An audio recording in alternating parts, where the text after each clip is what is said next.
So you basically have a object, which is a closed polyline, and then you have another object, which is also a closed polyline.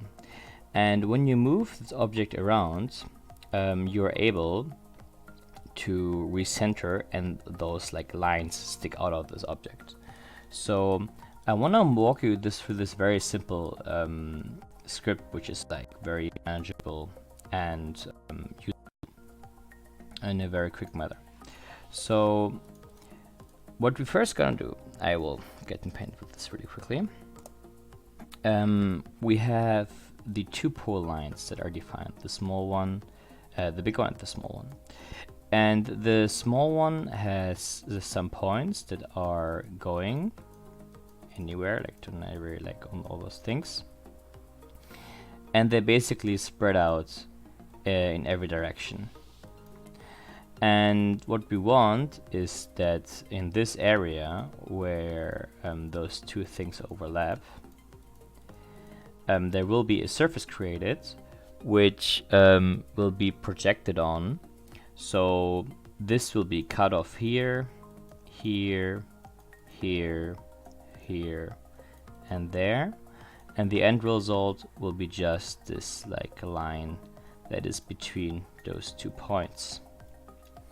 So in this case we have like a heart, and we also have the map of Germany, and they're both, if you take a look at them, they're both, you have to take a look at them in Rhino, closed curves. So first thing we're gonna do is we're creating 2 geometries. Just take this over here a little bit. And one geometry will be the polyline of the outer one, then we set this one. And the other one will be the small heart polyline. So now we have our 2 polylines set, and we have to create the points.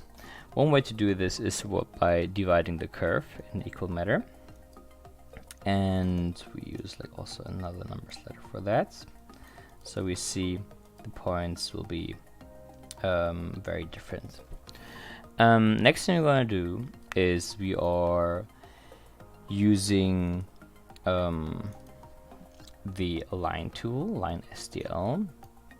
So you basically have the starting point and it goes out. And the starting point would be this one, and if you use the tangents, we see it is going right after the curve. The thing is, it would look actually pretty good if we take a look at it pretty quickly. But as you see, it will be not that regular, so this is kind of the problem. So a few ways to address that is by, for example, we could make it that there is a surface between this one and this one, which the curves will be projected on. So the first thing you're gonna do is basically we are taking a planar surface, or no, boundary surface, which will be from the outer German map, like here. And then we are actually cutting the surface by, let me actually, this will be under intersect,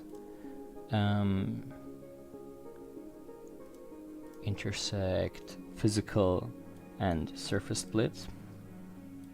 So the surface will be that one, and the splitting parameter would be the heart.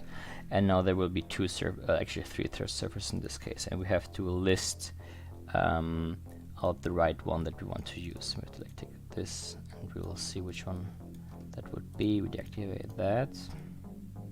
Yeah, this one is like number 0. If you move it around, you will see we might need to like change it, dependent on the thing. So and yeah, so right now we have the points, but we need them to be perpendicular. So a way to do is, for example, we can take the area, and then we would have the area of the point that are given, then this would be this one, and then we just put like a small circle around it, which would be just put a circle, and we put the centroid, and then we divide this one as well. Actually, we don't need those at all. Actually, we can just like put them here, and reuse them. And now we see it's already like making the shape that we kind of want, and obviously we need to increase the length of this one as well a little bit. And this would be our divide counter. Okay, nice. So now we have those two things, and now we just need to simply project those lines on the surface. Like take the curves, take the grid, which is this one, and make everything else invisible. And now you would have a working script that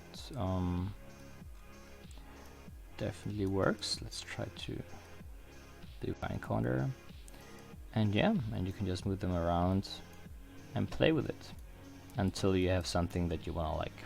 So thanks a lot for watching. This was a very smart small tutorial, and yeah, and with those things you can actually just exit Grasshopper and use the lines that we just created to our advantage. And I don't know, if you want to maybe remove one or two like individually to make it look like more organic, you can obviously do this with your own hand as well with Grasshopper. So yeah, thanks so much for watching. Bye bye.